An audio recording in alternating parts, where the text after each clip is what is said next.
did ancient aliens, intelligent extraterrestrial aliens, visit and guide the ancient Mesopotamians, the Sumerians? This is Esther Banipal. Well, we have a lot of areas where the star people, or the Anu, the Native Americans used to call them Anu, star gods, Anunnaki of the Sumerians. We even have reports from Asia, from those that kept very good records, perfect records of what was going on in China, Korea, Japan, that about 2400 BC, they had extraterrestrials landing in spaceships in those three countries. 2400 BC, the same time as we're landing over the Giza pyramids of Egypt and elsewhere. Just remember the Sumerian kings list.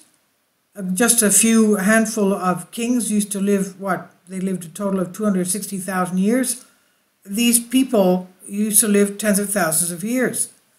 The longevity, here's the king list right here. Their longevity was something extraordinary. So did intelligent ancient aliens visit and guide the ancient Mesopotamians? Carl Sagan once wrote about the possibility that ancient Sumer was visited by benign extraterrestrial beings. Most people will be familiar with the meme of Giorgio Tsoukalos of Ancient Aliens fame, stating, "I'm not saying it was aliens, but it was aliens."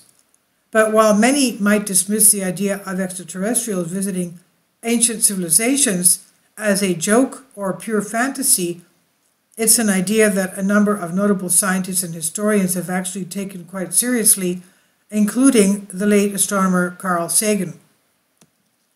Writing in Big Think recently, Ross Pomeroy revisits Sagan's remarks on the topic in his 1966 book, Intelligent Life in the Universe, which was also co-written by his colleague Yosef Shklovsky.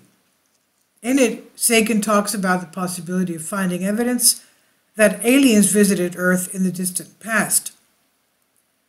He wrote, "A description of the morphology of an intelligent non-human, a clear account of astronomical realities which a primitive people could not acquire by their own efforts, or a transparent presentation of the purpose of the contact would increase the credibility of the legend," is what he wrote. Interestingly, Sagan also provides an example of a possible candidate, the ancient Sumerian legend of Oannes, whose whole body was like that of a fish, and had under his fish's head another head, and also feet below, similar to those of the man, subjoined to the fish's tail. These Oannes are just the same as the Dogon tribe of Africa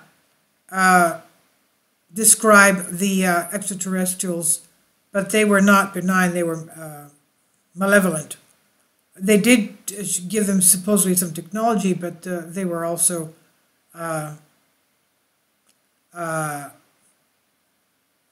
chasing and eating the locals as delicacies. But going back to this, the story goes that Oannes bestowed upon the ancient Sumerians a great wealth of knowledge, including insight into science, art, writing, and specific techniques for constructing buildings. Various similar accounts from Sumerian texts refer to such creatures as the Apkallu. Quote, "Sumerian civilization is depicted by the descendants of the Sumerians themselves to be of non-human origin," unquote. This is what Sagan wrote. And he wrote, "A succession of strange creatures appears over the course of several generations. Their only apparent purpose is to instruct mankind. Each knows of the mission and accomplishes of his predecessors. While such tales are, of course, obviously inconclusive, Sagan seems to find them particularly intriguing. Sadly, though, we may never know for sure whether they are based on truth or fantasy." This is from the Big Think, and it's on Unexplained Mysteries. Please leave your comments. Thank you for your support.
kindly support my Patreon account. The daily posts are 5 videos daily, and they are totally different from what I have on my YouTube channel. Thank you so much for your support and that you find all my content so interesting. You'll find the Patreon account details in the description box below.